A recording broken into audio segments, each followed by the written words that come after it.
नमस्कार दोस्तों, स्वागत है आपका शिव साधना तंत्र चैनल में। भगवान महाकाल का आशीर्वाद आप सब पर बना रहे, ऐसी मन में कामना है, प्रभु से प्रार्थना है। आज हम बात करेंगे कि जब आप पर कोई नकारात्मक प्रयोग हुआ है तो उसका समाधान यानी कि हल क्या है।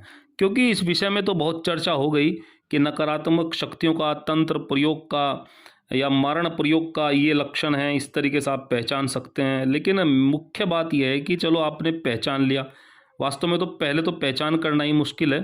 लेकिन अगर किसी प्रकार आपने पहचान भी लिया तो अब क्या करें, इस समस्या का समाधान क्या है। क्योंकि आपने पिछली वीडियो में सुनकर लक्षण समझकर यदि समस्या को पहचान लिया तो प्रश्न उठता है कि जीवन में ऐसा क्या करें कि ऐसी कोई समस्या आए ही ना। पहली बात तो आए ही ना, और यदि आ भी जाए तो हम उसका समाधान स्वयं कैसे कर सकें। क्योंकि ऐसी समस्या होने पर सबसे पहले तो इसको पहचानना ही कठिन होता है। और फिर कुछ तथाकथित आपके शुभचिंतक आपको कहेंगे कि ऐसा कुछ नहीं है, आप डॉक्टर को दिखाइए, ये सब अंधविश्वास है, किस चक्कर में आप पड़ रहे हैं। परंतु होता क्या है कि डॉक्टर से या हॉस्पिटल आदि से आपको आराम नहीं मिलता, या आपके कोई परिजन है जिन्हें ऐसी समस्या है उनको आराम नहीं मिलता, और समस्या दिन प्रतिदिन बढ़ती जाती है और गंभीर होती जाती है। तो ऐसी स्थिति में हम क्या करें। तो यदि ऐसी स्थिति आपकी अधिक गंभीर है, समस्या अधिक बहुत गंभीर है, तो किसी अच्छे जानकार व्यक्ति से आपको संपर्क करना चाहिए, जो इस विषय का संपूर्ण जानकार हो, आपको उचित सलाह मार्गदर्शन दे सकता हो। तो आप उससे संपर्क कीजिए, उपाय ढूंढ लीजिए। या सिद्ध मंदिर वाला प्रयोग जो मैंने इसी चैनल में दिया हुआ है, उस वीडियो का डिस्क्रिप्शन, उसका लिंक जो है मैं इसी वीडियो के डिस्क्रिप्शन में डाल दूंगा। आप उस वीडियो को देखकर उस प्रयोग को कर सकते हैं। यदि आपकी समस्या गंभीर है तो आपको समाधान अवश्य मिलेगा। अब बात करेंगे कि हम अपने जीवन में ऐसा क्या करें कि ऐसी स्थिति आ ही ना, और यदि आ भी जाए किसी कारण से तो हम अपना स्वयं का रक्षण या अपने किसी परिजन का रक्षण अपने आप कर सकें। ऐसा कोई उपाय जिससे सारी समस्या का समाधान हम स्वयं कर सकें। तो इसका एकमात्र समाधान, एकमात्र हल है साधना या मंत्र जाप। तो करना कैसे है, मुख्य विषय है विधि क्या हो। तो अब हम उसकी बात करेंगे, विधि की। तो आपको करना क्या है कि नित्य पूजा के समय आप सबसे पहले गणेश जी एवं माता गौरी का ध्यान करें।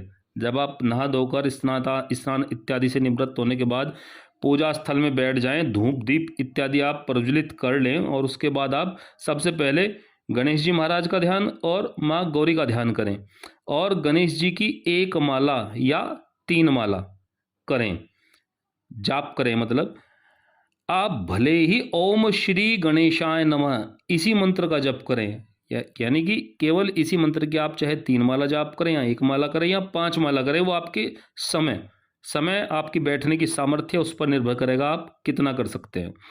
एक तो कम से कम मैंने आपको बताया है, 1 3 5 7 9 11 आप कितने भी कर सकते हैं। तो लेकिन उससे पहले मैं आपको ये बता दूं कि ये प्रयोग मैं केवल सामान्य गृहस्थ, जो अपने सामान्य गृहस्थ लोग हैं उनके लिए बता रहा हूं। जिन्होंने गुरु धारण किया हुआ है वो अपने गुरु के अनुसार साधना आदि करें, या उनसे आप परामर्श ले सकते हैं, तो उस अनुसार भी आप साधना कर सकते हैं। तो सबसे पहले गौरी गणेश का आपको ध्यान करना है, फिर गणेश जी के मंत्र की माला का जाप आपको 1 3 5 7 किसी भी संख्या में आप करेंगे। और उसके बाद गौरी गणेश का ध्यान, गणेश जी के जाप के बाद में आपको अपनी कुल शक्तियों का जप करना है। कुल शक्तियों में आपके कुल देवता, कुल देवी आदि आते हैं, और उनका ध्यान करें आप, और कम से कम उनकी उनकी भी 1 माला आपको जाप करनी है। कम से कम बोला है मैंने, आप आगे 3 5 7 9 अपने हिसाब से कर सकते हैं। और उसके बाद में उनको कुल देवता के नाम के आप कपूर पर लौंग रखकर धुनी दें। जाप होने के बाद में आप कपूर पर 1 जोड़ा लौंग का रखें और उसमें अग्नि प्रज्वलित कर दे, धुनी दें। इसके बाद आपको भगवान महाकाल का ध्यान करना है, और उनकी कम से कम 1 माला आपको जाप करनी है। आप 3 माला भी कर सकते हैं समय के अनुसार। तो जितना आपके पास समय हो उसी अनुसार आप जप करें, परंतु जितना आपको पहले दिन करना है, मान लो आपने सुर में गणेश जी की 1 माला पकड़ी, कुल देवता की भी 1 माला पकड़ी, भगवान महाकाल की भी 1 माला पकड़ी, तो आपको प्रतिदिन उसी हिसाब से फिर घटाना बढ़ाना नहीं है। या आप पहले ही विचार कर लीजिए कि आपको करना कितना है। तो जितना आप पहले दिन करेंगे उतना ही आपको लगातार फिर आगे करना है, उतनी ही संख्या में निश्चित समय पर करना है। अब महाकाल के बाद में जब आप ओम नमः शिवाय या नमः शिवाय आप मंत्र की जाप आप कर लेंगे, या महाकाल के किसी भी नाम का नाम का एक माला आप कर लेंगे, बहुत सारे नाम हैं भगवान के, तो उनका जाप करने के बाद आपको माता के किसी भी स्वरूप के अष्टोत्तर शतनाम यानी कि 108 नाम, 108 नाम यानी कि अष्टोत्तर शतनाम का स्तोत्र का आपको जप करना है। माता दुर्गा के बहुत सारे स्वरूप हैं, माँ बगला है, माँ काली है, माँ दुर्गा है, स्वयं माँ दुर्गा तो स्वयं है, तो अनेकों रूप हैं माँ के। तो माँ का जो भी स्वरूप आपको अच्छा लगता हो, आपकी श्रद्धा जिसके प्रति सबसे अधिक हो माता के, उसी स्वरूप के आप अष्टोत्तर शतनाम को उठाइए और उसका आप जाप करें। और कम से कम अष्टोत्तर शतनाम का आपको 5 बार जाप करना है, कम से कम 5 बार। 11 बार कर सके तो और अच्छा है, लेकिन शुरुआत में प्रारंभिक मैं आपको बता रहा हूँ, कम से कम 5 बार आपको जाप करना है। और इसके उपरांत अपनी सामर्थ्य के अनुसार माता को आप भोग प्रसाद इत्यादि दें, और फिर अंत में आरती कपूर से करें, और फिर अक्षमा प्रार्थना आदि करके आप अपनी पूजा संपन्न करें। ये क्रम आपको अपने जीवन में प्रतिदिन बनाए रखना है। देखिए, साधनाएं तो मैं आपको और भी बड़ी बड़ी लंबी विधानों वाली बता सकता हूँ, परंतु उन साधनाओं को करने का न तो सबके पास समय है और न ही उतना सामर्थ्य है, और फिर अलग अलग साधनाओं में भी काफ़ी नियम इत्यादि भी होते हैं जिनका पालन होना अति आवश्यक है। ये जो साधना मैंने आपको बताई है, इसको साधना न मानकर अपने जीवन का कर्म बनाएं, और अंडा मांस शराब इत्यादि से आप परहेज करें, इनका सेवन मत करें। 1 महीने या 2 महीने के अंतराल पर माता के उसी स्वरूप का, यानी कि जिसका आप आराधना कर रहे हैं, जिसका आप अष्टोत्तर शतनाम का पाठ कर रहे हैं, उसी स्वरूप के निमित्त या तो 1 महीने बाद या 2 महीने में एक बार कम से कम आप उनका अपने घर के अंदर हवन इत्यादि कराएं। हवन के बाद आप दान दक्षिणा दें, तब आप देखिएगा कि आप अपने जीवन में कितना परिवर्तन धीरे धीरे महसूस करेंगे। लेकिन इसके लिए आपको धैर्य रखना होगा, क्योंकि बूंद बूंद करके ही घड़ा भरता है। ऊर्जा धीरे धीरे ही एकत्रित होगी, और फिर कर्म फल का सिद्धांत यह है कि जब तक पूर्वकृत यानी कि पहले किए हुए कर्मों का प्रारब्ध नहीं कटता, तब तक वर्तमान में किए जाने वाले जो शुभ कर्म हैं उनका फल आपको नहीं मिलेगा। तो ये साधना आपके बुरे यानी कि पाप कर्मों के जाने अनजाने में जो भी हुए हों, पाप कर्मों के प्रारब्ध को भी धीरे धीरे काटेगी, और फिर जो शुभ फल आपको अब नहीं मिल रहे हैं वर्तमान समय में, वो शुभ फल भी आपको धीरे धीरे मिलने प्रारंभ हो जाएंगे, क्योंकि उनके रास्ते में जो बाधा है वो हट जाएगी और वे आप तक पहुंच जाएंगे।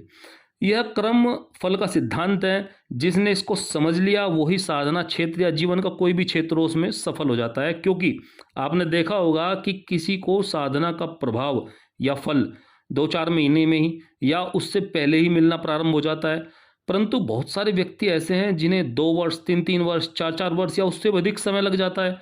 और बहुत से लोग इस बीच में होता क्या है कि साधना पथ को बीच में ही छोड़ देते हैं, या समय समय पर अपनी साधनाएं बदलते रहते हैं। तो ऐसे व्यक्ति अपने जीवन में कभी भी सफल नहीं होते, क्योंकि वो लोग कर्म फल के सिद्धांत को समझते ही नहीं है। क्योंकि जब तक पिछले कर्मों का फल नहीं कटेगा तो शुभ फल या पुण्य फल कैसे प्राप्त हो सकता है। अतः क्या है कि हमें एकनिष्ठ होकर अपनी पूरी श्रद्धा के साथ अपने मार्ग पर चलते रहना चाहिए। आपकी श्रद्धा और विश्वास ही आगे जाकर परिणाम में बदलता है। क्योंकि तुलसीदास जी भी कहते हैं, श्रद्धा बिना धर्म नहीं होई, और आगे कहते हैं कि बिनु विश्वास भक्ति नहीं हुई। तो अपनी वाणी को और अधिक ना बढ़ाते हुए मैं यहीं विराम देता हूँ। आशा है कि आप कम कहे हुए कोई अधिक समझेंगे और अपने जीवन को सफल सफल बनाएंगे। तब तक के लिए नमस्कार दोस्तों, मिलते हैं अगले वीडियो में। हर हर महादेव।